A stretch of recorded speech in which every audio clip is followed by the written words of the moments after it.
Welcome to The Explainer. All right, we're talking tryouts, that high stakes world where one little mistake, it can feel like it's all over, right? But what if I wasn't?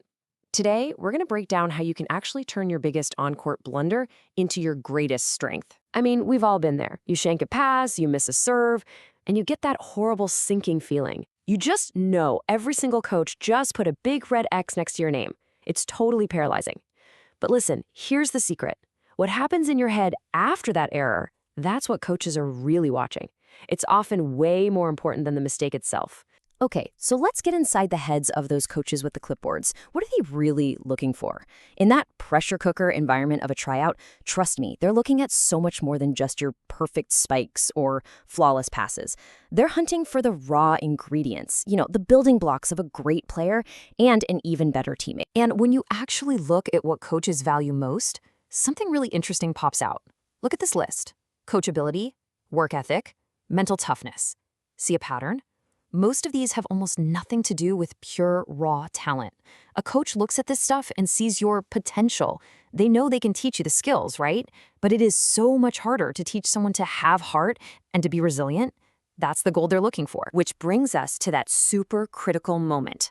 I'm talking about the few seconds right after you make a mistake. So many players, even really good ones, fall into a trap here. And it's a trap that tells a coach way more than you think. Let's break down how that actually plays out. Okay, this is where the big disconnect happens. So you might slump your shoulders after an error, right? You're just thinking, ugh, I'm frustrated with myself. But the coach? They see someone who lacks composure, who isn't mentally tough.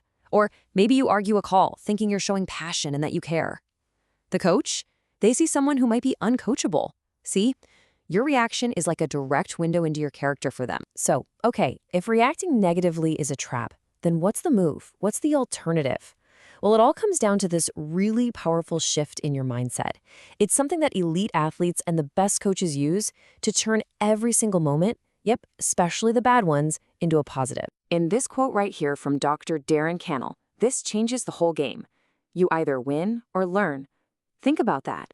It completely reframes what failure even is. With this mindset, there's no such thing as losing. You either win or you learn. That shanked pass, it's not a failure anymore. It's a lesson about your footwork. That serve you just missed, that's not embarrassing. It's just feedback about your toss. And look, this isn't just some feel-good theory. This is literally how the pros operate. You've got Team Canada's Jay Blanca now talking about finding chances to grow even when things are crazy and tough. The best of the best, they actively hunt for these learning moments because they know that's where the real nitty-gritty improvement happens. Okay, let's get practical. How do you actually use this win or learn mindset when you're on the court, pressure's on, and you just messed up? What you need is a quick, automatic routine, a toolkit to reset your focus in a snap. Here it is, a super simple, 4-step process for instant recovery. Step 1, acknowledge. Just briefly recognize the mistake. No judgment. Just, yep, that happened. Step 2, reset. This is key. Use a physical cue. A deep breath, clap your hands, whatever, to tell your brain, okay, we're moving on. Step 3, communicate. Get your voice back in the game immediately. Call the next ball. Talk to your teammates. And finally, step 4, refocus. Put all your attention on the very next point. It's the only one you can control. The last one, it's gone. Now, this next play focus thing, it's not just about bouncing back from one little mistake. It's actually the first step on a much bigger journey. It's about going from being just a player of the game to becoming a true student of the game. And pro player Zoe Fleck just nails this idea. She says they're trying to turn players into students. Think about that difference. A player, well, they just play.